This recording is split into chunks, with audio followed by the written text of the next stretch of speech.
if I were to see something that was like, are you actually busy? I would be like, F you. Yeah, I am. I think I'm so busy. My schedule's all over the place, right?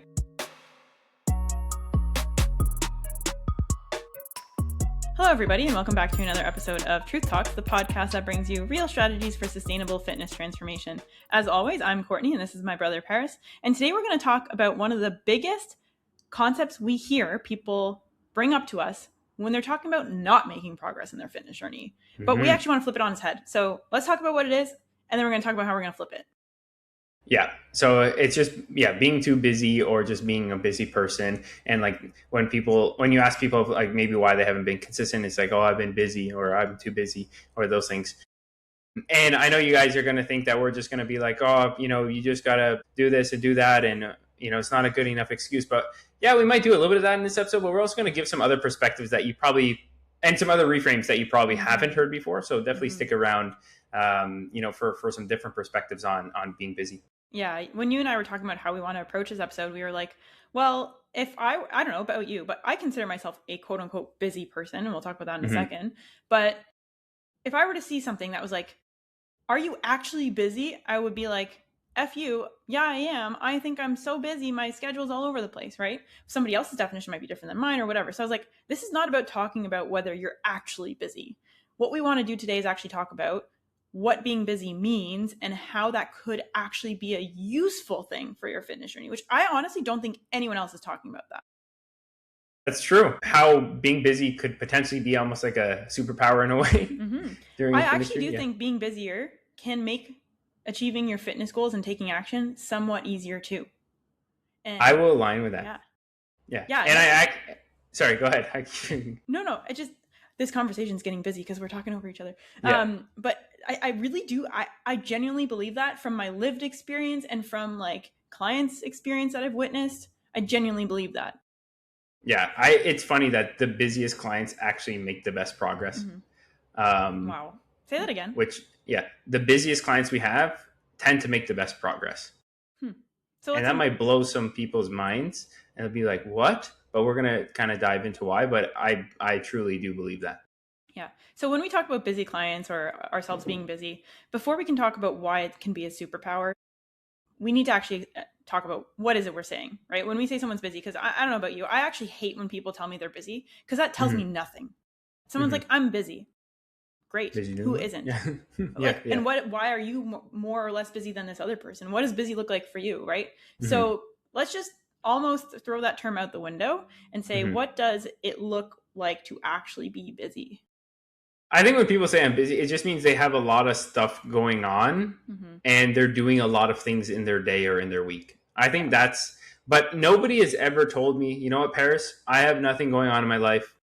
There's nothing that I'm working towards. There's no responsibilities that I have. My schedule is just completely open. Like nobody says that. Like I think like 99.9% of people, if you ask them, are you busy? They would say, yes, I'm busy. Unless like they're maybe retired and at a retirement home or something, right? But that's not who we're talking to in this podcast. And even then they might be busy with other things and say they're busy, with certain things. So I think it's like, okay, we're all busy. But some people reach their fitness goals and some people don't. And some people take action and some people don't. And therefore, it's not a true blockage of your progress or in your action taking.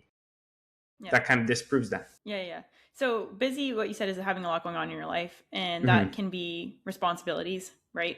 It can also be time commitments. Time is a finite resource. And I think we equate busyness with time. It's scheduling. It's how you give your energy, when you give your energy, where you give your energy, all those things that create that sense of busyness. But I think because everybody identifies as busy, one person's busy is not the same as the others because everybody's responsibilities are different, right? Yeah. I'm not going to sit here as somebody who doesn't have kids and be like, I know exactly how a busy mom feels. Because I don't. Like if somebody's a busy working mom, I don't know firsthand. I know from working with clients who are in that case, absolutely. Yeah. But I don't have that same lived experience, but doesn't mean I'm more or less busy than that person. It just means my responsibilities are different than theirs. Exactly.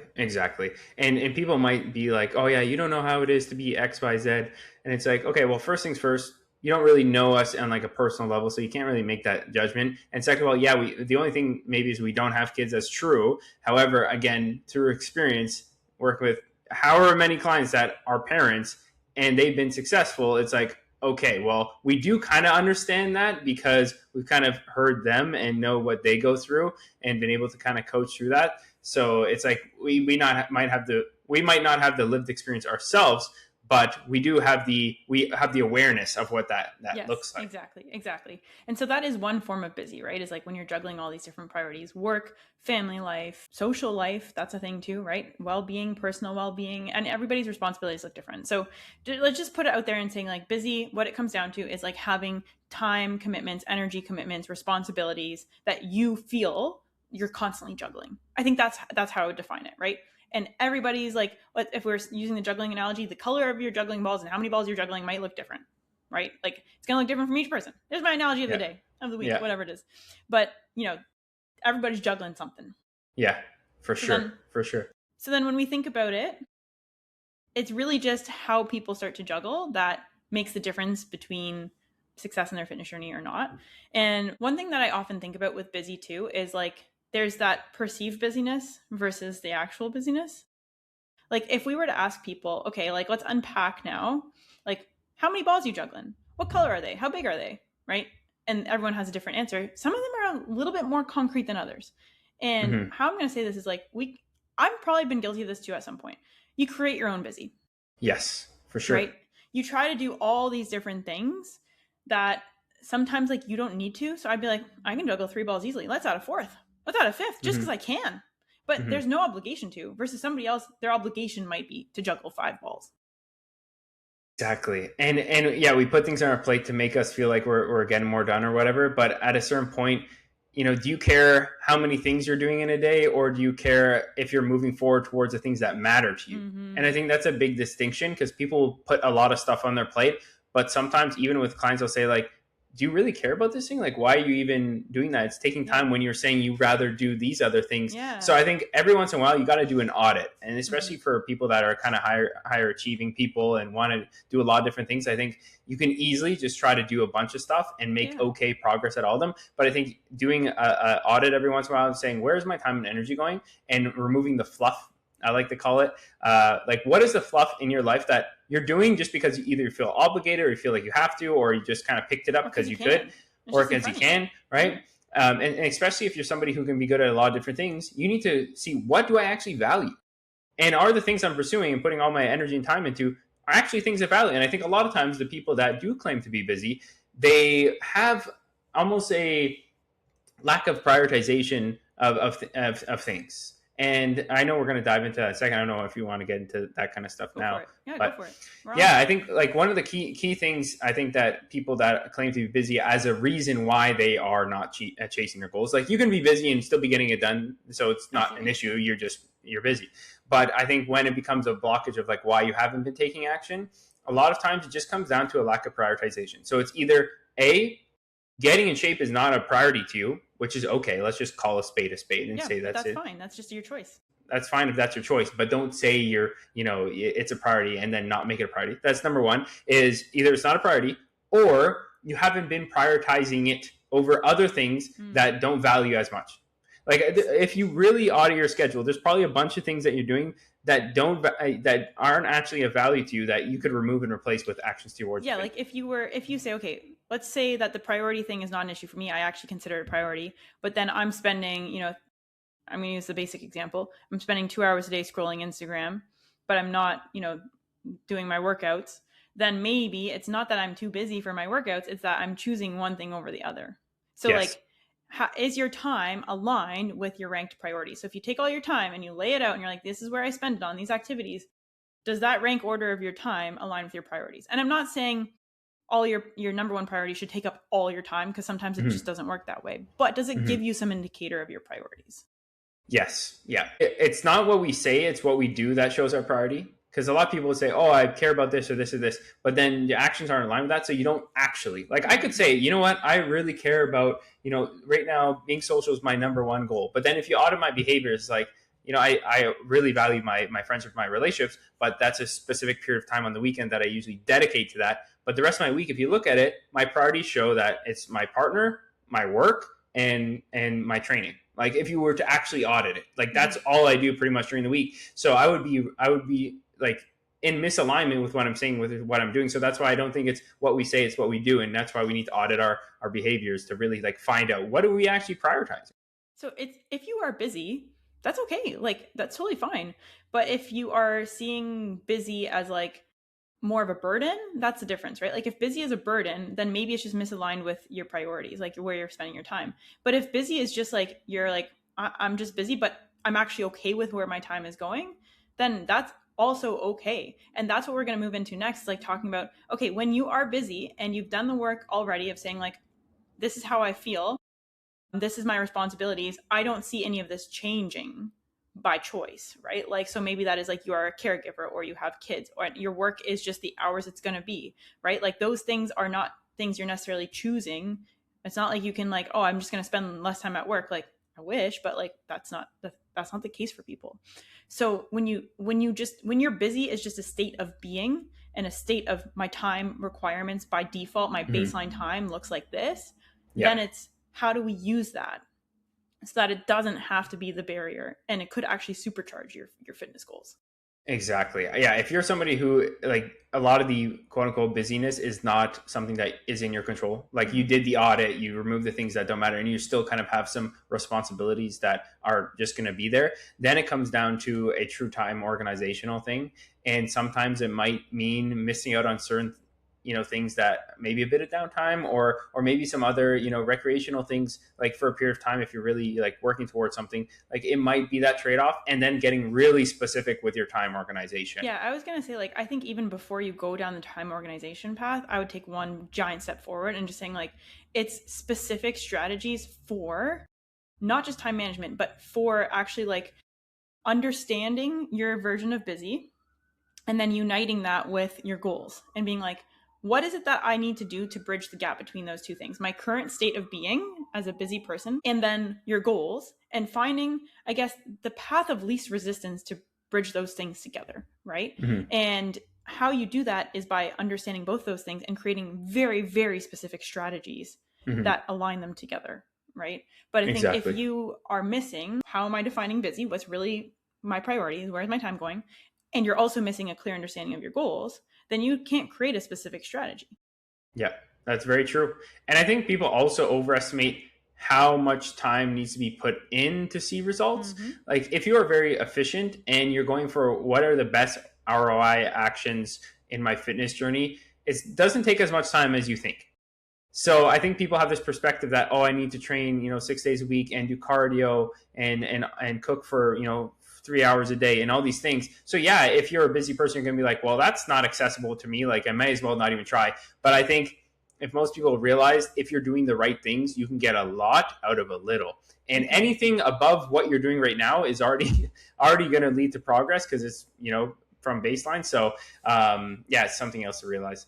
Yeah. So let's actually just unpack that, right? Like, how do we start to move the needle on busy? Like, we can talk through how do we use like a busy schedule and stuff like that. And like, I think it started with what you said is like ROI, right?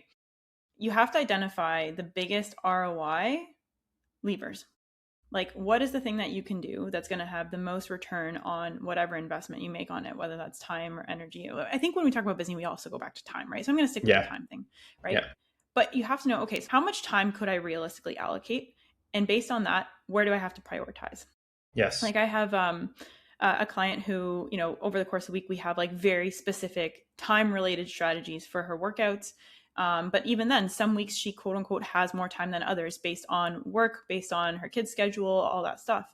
So we've also created a system, like a hierarchy. We've created a bit of a hierarchy. Like if we have this amount of time on these days, this is what we do. If we have this amount of time, this is what we do. So then over the course of the week, she has like automatic systems to be like, if I'm in a week or a day of the week where things are tighter time-wise, and that's just my reality, she's never somebody who seeks excuses, that's just her reality, then this is the activity I do that's going to, give me the highest ROI on that particular day.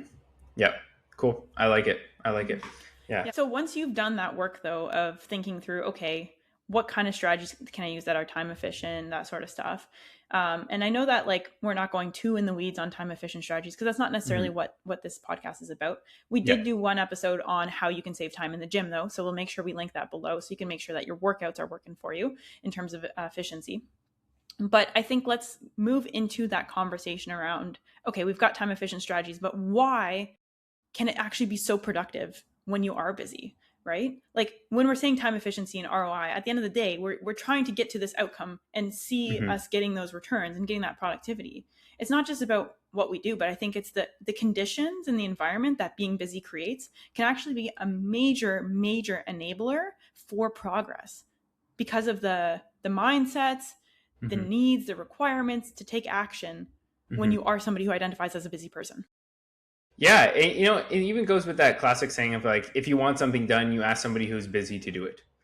And that's why I said, the people who are the busiest that we have as clients, like they tend to make the best progress because they're used to having to prioritize their time. They're used to having to proactively plan their days. They're used to organizing, their schedule almost like a game of Tetris type thing. Like they're used to doing all those skills. So then when we add the actions that they need to do to their fitness journey, the skills are already developed, and they just kind of like plug and play those into a different kind of realm, and now they tackle that. And also before you move into the next one, I was going to say I want to dwell on that because I think you touched on like the first major enabler of being busy is the type of person that is genuinely busy. Doesn't just say they're busy, but like is genuinely busy, is somebody who already lives their life in a way that is maybe highly scheduled, requires planning, all that sort of thing. So that that identity as somebody who's busy in those cases actually represents certain attributes that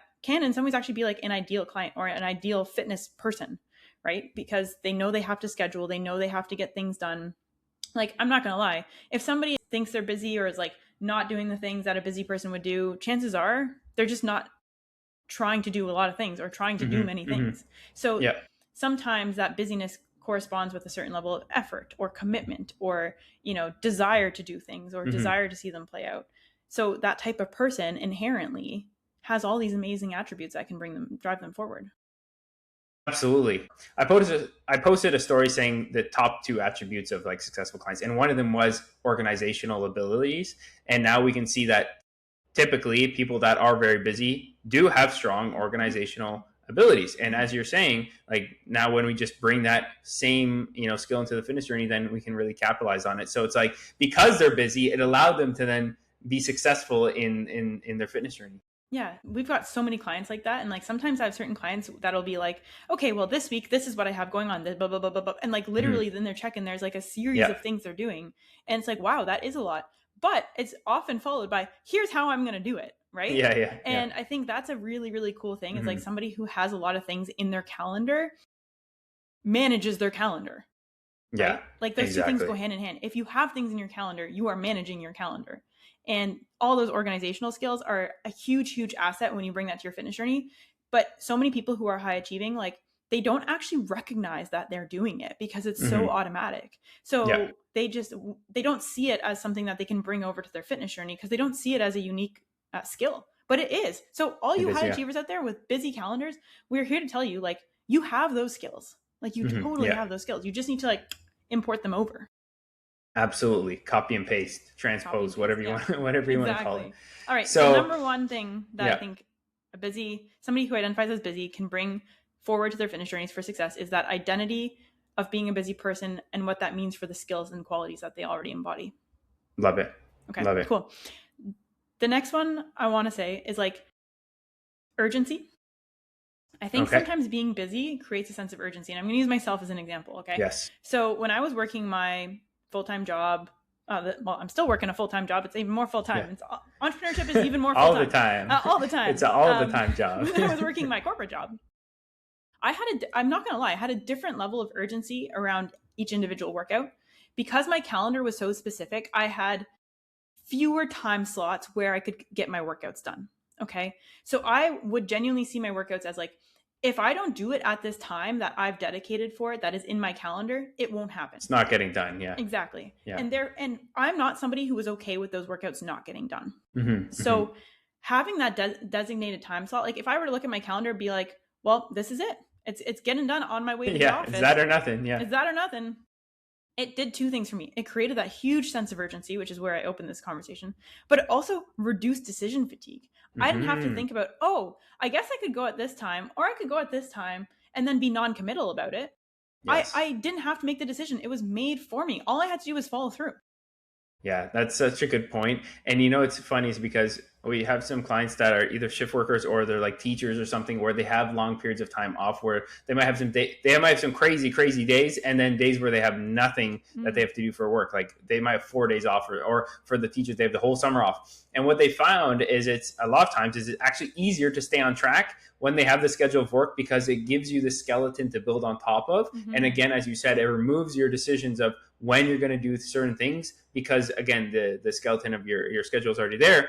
But when you have your whole day open, you're like, well, I could eat whenever, I could work out whenever, I could sleep whenever, and you just have this open abyss of whatever. I just thought of an analogy. Okay, I can't believe I beat you to an analogy on this podcast. Anyways, I got it.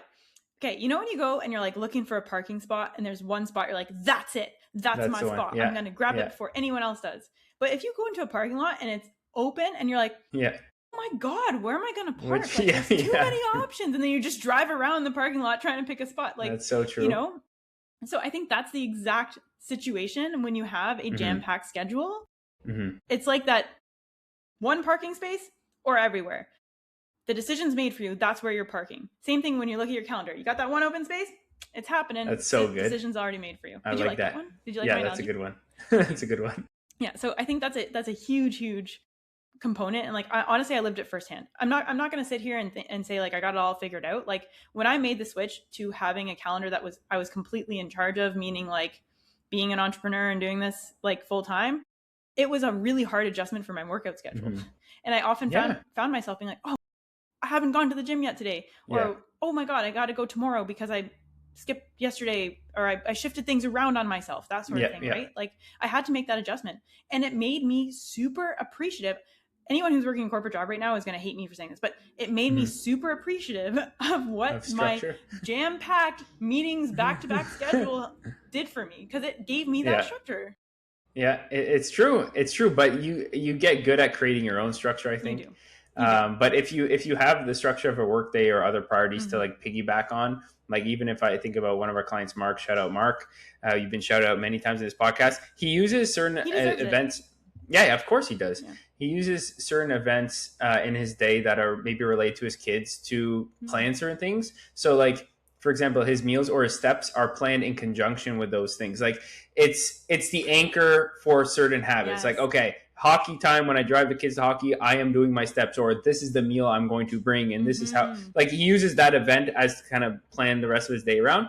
So I think that's really, really important to think about is let's use the responsibilities or work or whatever we have to get done as like the points to build upon, right? The skeleton to build our actions for our fitness journey upon. Yeah. It's a game of connections, right? It becomes a game of connections. And I read the book Atomic Habits, and it's an amazing book. But one of the main concepts in that is like when you are trying to form a habit, you habit stack, right? You do like something you already do. You just do something in conjunction with it. So that one thing that is already automatic and going to happen anyways becomes the trigger for the thing you actually want to start doing.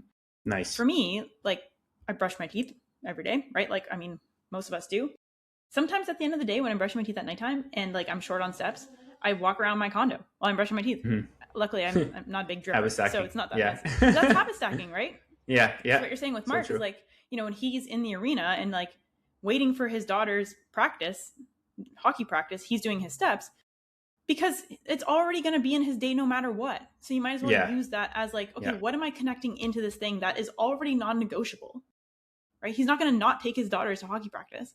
So he just connects something else into it that is purposeful for him.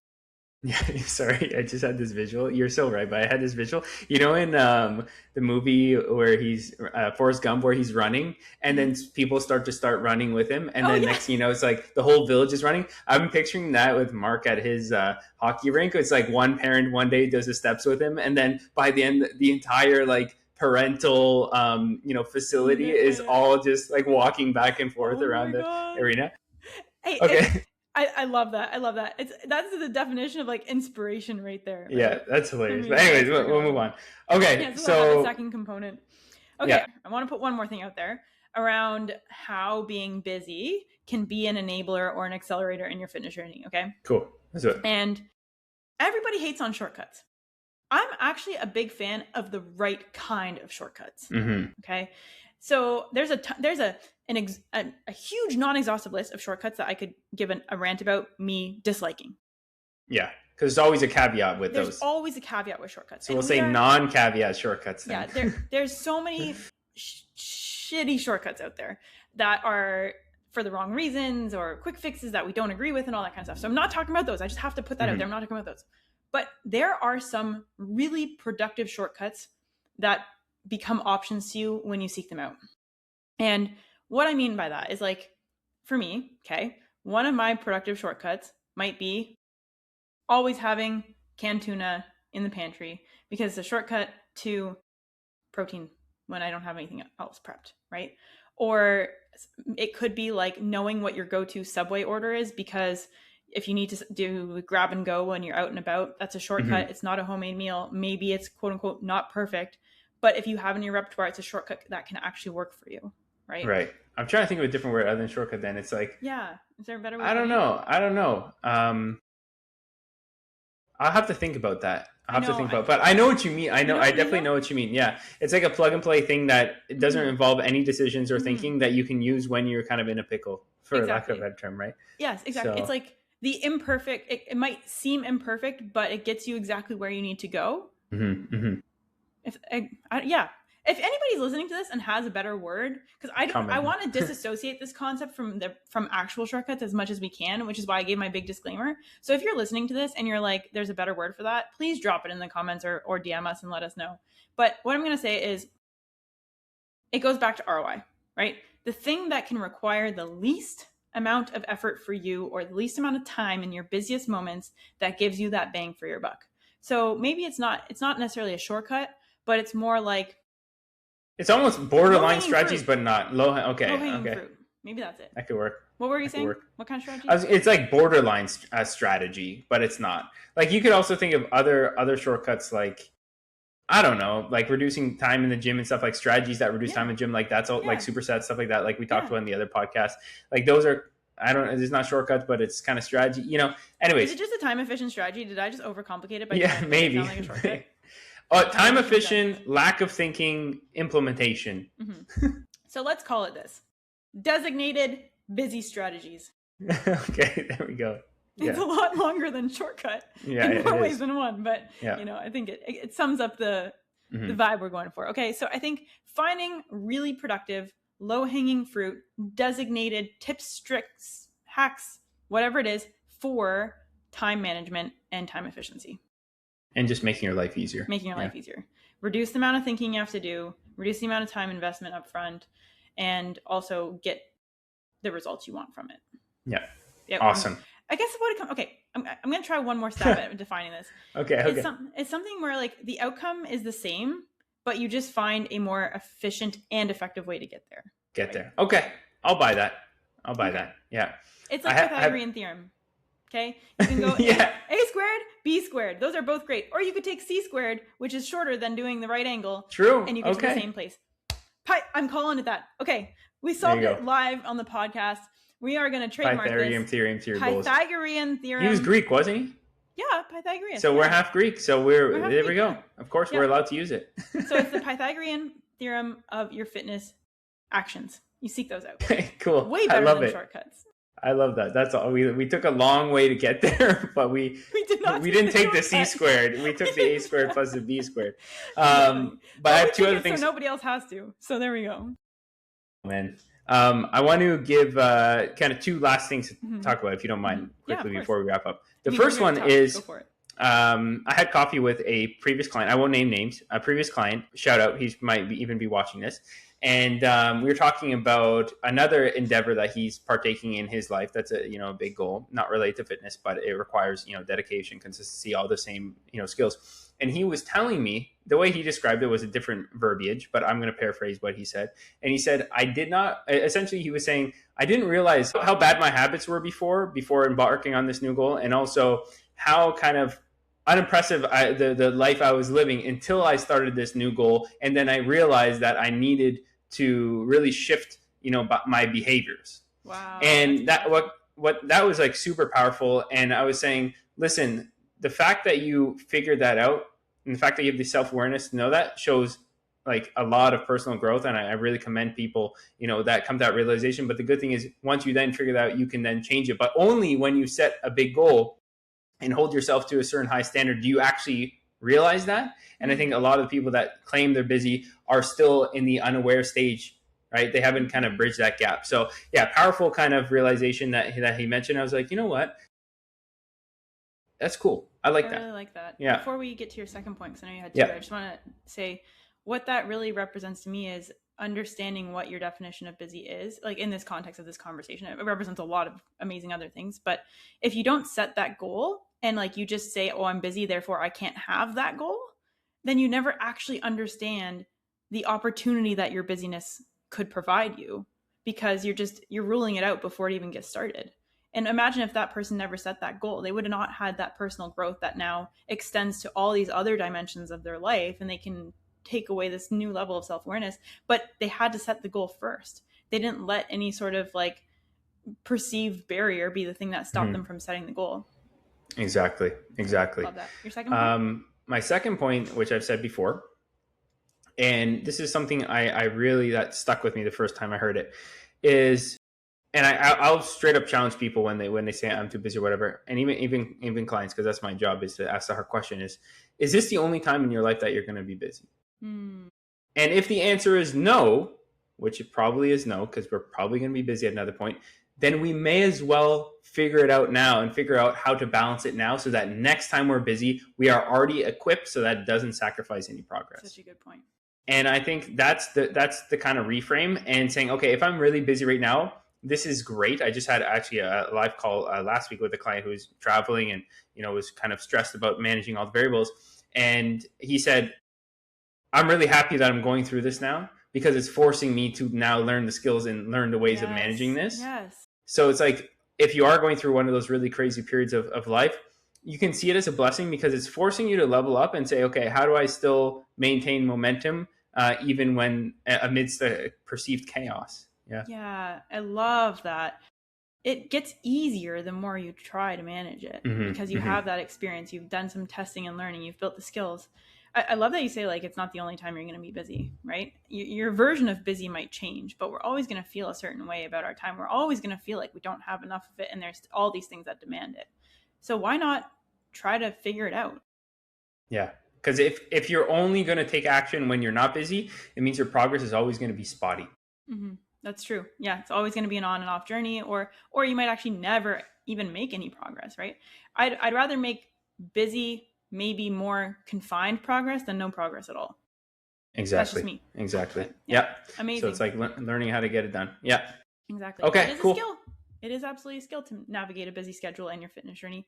But if you want to build that skill, you know where to find us. That's exactly what we do. We work with people who really do identify as busy and have every right to identify as busy, because they all got stuff going on in their lives. It's true. Like we're not just working with people who live and breathe only fitness. I think every single person we work with has, well, they have a job, they've got families, they've got social lives, some of them have side hustles and other commitments that they're doing on top of everything else, and they're still doing it. And it's so inspiring to see, and it allows us to have conversations like this with a lot of confidence, because there's proof in their experience that we are privy to every day, which is such an amazing thing, right? And it's helped me personally, like bust down previous self-limiting beliefs I might have had in the past, because you see all these people firsthand doing it. So our job today is to try to bring the experience we've been able to witness to anyone listening today, and make it known that being busy does not have to be a default barrier to pursuing your fitness goals. And when you say you're busy, we hear you that it's not always an excuse. Sometimes it is actually a reality. But if we make that mental switch and we start to reframe it as, how can busy actually accelerate my fitness journey, things start to feel so much more within reach. Progress, the self-development, all of that becomes so much more attainable when you recognize how it can truly be an accelerator. Yeah. And I'll leave off with one more thing. My famous line I like to say, there's somebody, and in this context, I'll use this, there's somebody with equivalent or greater responsibilities, obligations, work schedule, commitments, whatever, than you, right? That still got it done, which proves it is possible, and that the only thing that's holding you back is a perceived barrier. Because if we say identical, like you and I, or somebody, if we're comparing two individuals with the exact same responsibilities and commitments, and one is able to make progress and one's not, but they're in the same context, it's not the context that's the problem. It's the way they perceive the journey. Yeah. So the way they perceive the journey, and potentially even the strategies that they're using or not using. 100%. Amazing. All right, everybody. Well, we'll leave you to it because we know if you're listening, you probably got a busy schedule. So we won't take any more of your time. Go. Hopefully you're habit stacking this with your steps or something. Yes, if you're habit stacking this, drop a comment. Let us know. What do you do while you listen to this podcast that feels like productive time management for you? We'd love to hear it. Alrighty. Well, as long as it's appropriate. If it's appropriate, yeah. Please, anything that you're publicly comfortable sharing. Yeah. Alrighty. Well, with that, we'll leave you for this week, and we'll be back in your feeds with another episode of Truth Talks next Monday. Bye for now.